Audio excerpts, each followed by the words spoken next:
Story structure. That's what we're going to spend some time talking about now. The classic story structure, we have characters, they have motivations, there's a plot, there's symbols. So again, Woody and Buzz in this story, their motivations was to be played with. The plot was, oh my God, Andy's going to college, what are they going to do? Their aspiration in the plot, where they want the story to go, the characters, is they want to be played with. And this is what we watch to try and find out if this is going to happen. And then there's symbols that help us retain the story, in this case, the Woody's hat and Toy Story 3 logo and those kinds of things. Let's look at a business narrative or an innovation narrative. And this is the narrative of BlackBerry. I like this particular story because even though BlackBerry is on terribly hard times now, I heard a little snicker in the front row here. BlackBerry dominated their market for about 10 years, for almost a decade, because they had a great narrative. They really understood their narrative. This timing, I'm going to set this particular innovation story in 1999. And this person who is, anyone know? Carly Fiorina, who recently ran for Senate a few years ago of California. Before that ran HP. In 1999, she was running Lucent, senior executive, heading the company. And what are you doing at Lucent if you're a CEO from 6 in the morning or 8 in the morning till 6 at night? Where are you? You're in meetings, right? Well, it used to be, when I started my career a long, long time ago in 1985, that wasn't a problem. And the reason it wasn't a problem is that we actually communicated on pieces of paper. And we wrote notes to each other, and we put them in a box, and the mail guy took it away and gave us another, I swear, this is the way it worked for the young people. And they gave us a stack of mail. We put it in our briefcase. We went home at night, after hours, wrote all these notes in the notes, came back the next morning, put it in the box. The mail guy brought it around, and we got the new mail, and we did it again the next night. So all that stuff happened after hours. But what's happening in the 90s? How are we communicating? Email. And where are we getting our email in the 90s? At the desktop, at the PC. Is she in front of her PC? No. So all day long, there's these emails going around by 1999. And the premier sort of digital sort of communications device that you carried around at that time, anybody remember what it was in 98? The Palm Pilot, right? Which sucked for email. So how is she feeling? Let's dig into her insight. Let's really talk to this customer. How are you feeling if you're Carly Fiorina and everybody's talking and you're the CEO and you're not reading these emails? How are you feeling? Out of the loop, cut off, out of control. That's a terrible emotion for a CEO, especially a hard-driving CEO. BlackBerry understood that. They said, we're going to solve that problem. We're going to build a device. We understand the customer. We understand the insights. We understand the problem. We have to get her connected. The solution is to connect her through mobile email. And the way they did it was by building a device with a big screen. At the time, that was a big screen. QWERTY keyboard. Back-end Exchange server integration for corporate email. Nice logo, nice name, BlackBerry, so it was memorable, and off you go. That's a great product narrative, and what was great about having such a great product narrative is not only did they have a great product that caught onto the market, if you worked at BlackBerry, you knew what to do every day because you knew exactly whose problems you were trying to solve and how you were solving that problem. That's a business narrative. That's a product narrative. Now let's look at an NSF icorp narrative. In this case, you're going to be introduced to a customer who's a recruiting director. You're going to get some insights about some of the challenges of the customer that have to do with how they process lots and lots of resumes. You're going to find out what one of the problems is with processing resumes the way they do. And then you're going to see a possible solution that this NSF icorp company, SpeedMeet, came up with. So let's look at this product narrative that follows the same structure. We met dozens of recruiters over the last weeks. For example, Ruth, a university recruiter for Procter & Gamble in Cincinnati, Ohio. She told us how tough her job was. Every week she gets hundreds of resumes, and that can be overwhelming. The big question is, which one of the countless candidates is the right one? We learned that the average recruiter has only 30 seconds to make a decision based on their resume. Should a candidate be invited or rejected? A recruiter from Profit complained that some people pretend to be superhuman in their resumes, but in reality, they have none of the required skills. So one huge pain is, when recruiters meet a candidate, they often discover very quickly that he or she is not a fit. And even worse, those recruiters are stuck for 1 full hour, since walking out would be horrible for their company's reputation. This is why we created SpeedMeet, a rapid screening web tool for recruiters that helps them increase their productivity by 3 times. How does it work? It might remind you of speed dating. Recruiters like Ruth can schedule an hour of interviews with 5-minute slots for candidates. One interviewee told us that scheduling is a big issue for many recruiters. During the 5-minute slot, she is connected via a video chat with the candidate.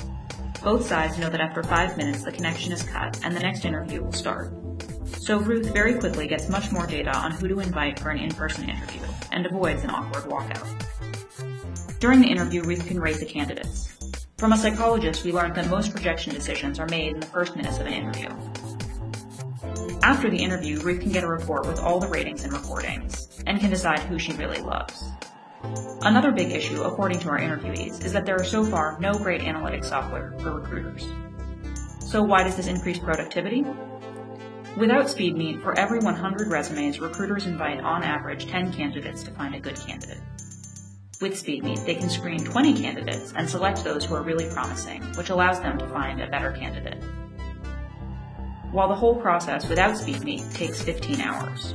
The additional screening step reduces it to 10 hours, making it 1.5 times more efficient. Furthermore, recruiters screen twice as many candidates, which leads to a 3 times higher efficiency in recruiting.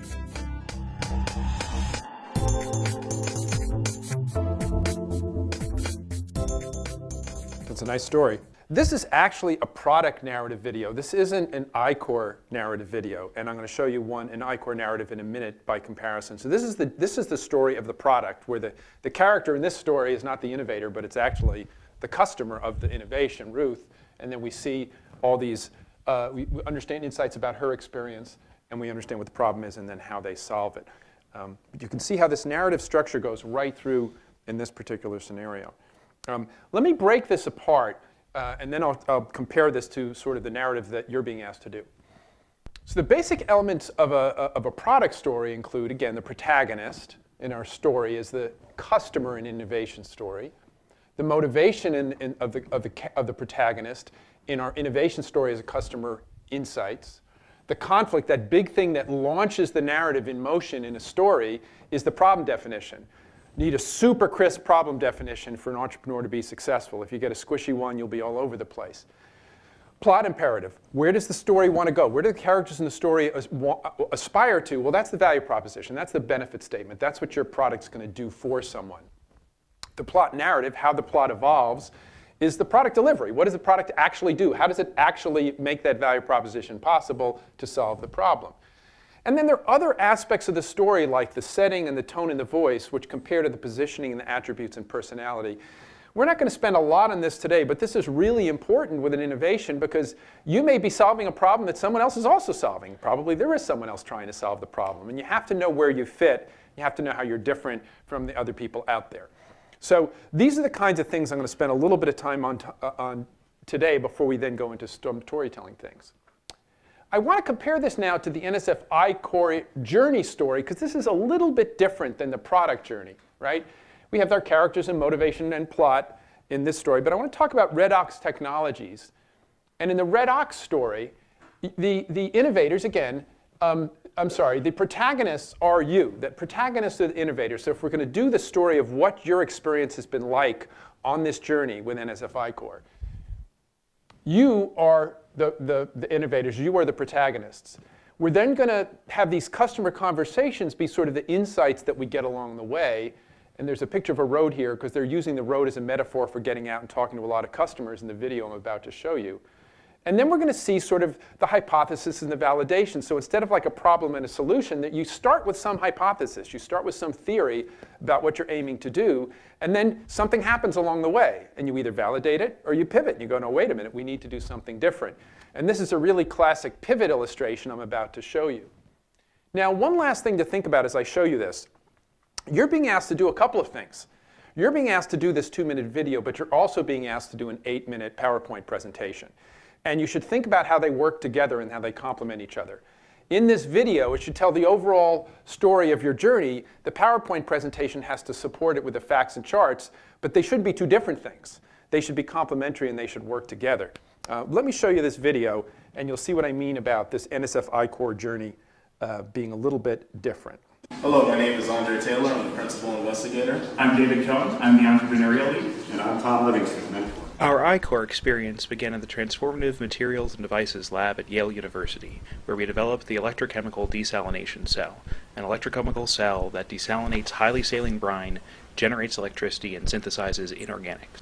Though Redox's official office was at the Yale Entrepreneurial Institute, during the icorp program we found that our de facto office was the road. At first we thought that we would treat the highly saline brine produced by desalination plants, but after talking with several regulators and customers, we decided to move away from desalination because it takes them too long to adopt new technology. So where would we get salty water? When you extract oil and gas, water comes up with it, and because it's been sitting underground for several million years, it's had time to dissolve a lot of salt. Now most of it is easy to dispose of, but in Pennsylvania, because of geology and regulations, they have more trouble. So we got back on the road and went out to talk with folks who deal with it every day. Our first aha moment came when we talked to the folks at Hydro Recovery. They're a primary treatment provider for the natural gas industry, and they basically just removed the nasty stuff from the water, leaving behind the salt. But they were looking for options to remove the salt because that would allow them to dispose of the water completely.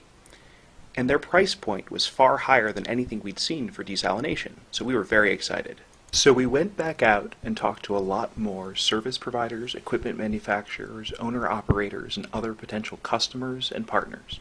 And one surprising thing that we found was that their major cost was transporting the water. So we decided to try and partner with primary treaters, like Hydro Recovery, to make an integrated semi-mobile treatment system. We've identified some potential sites for a pilot, so now we have to get back into lab and begin the process of scaling up to that size. And while I may not always do 1,200 miles like I did last week, we've got a lot more driving to do. Why don't we do it in the road? Big conflict in this situation, right? They went to one industry and they said, are you interested in this technology? And they realized they're just way too slow to adopt this technology or adopt technology in general. And they're like, that's not going to work for us. That was their problem. And they overcame their problem by going out and finding other customers in other industries. Now there's specific customer stories within this larger narrative, but the basic narrative is their journey, right? They went out on the road and talked to customers. They got the insights. They ran into a brick wall, and then they changed gears by discovering other customers. And then there was, as I said, there was a customer story within that larger story. But this is the arc of the story that you want to tell when you do your videos. And then obviously it's important when you do your PowerPoint story that it support that, and it support that with the data and the discoveries that illustrate this narrative.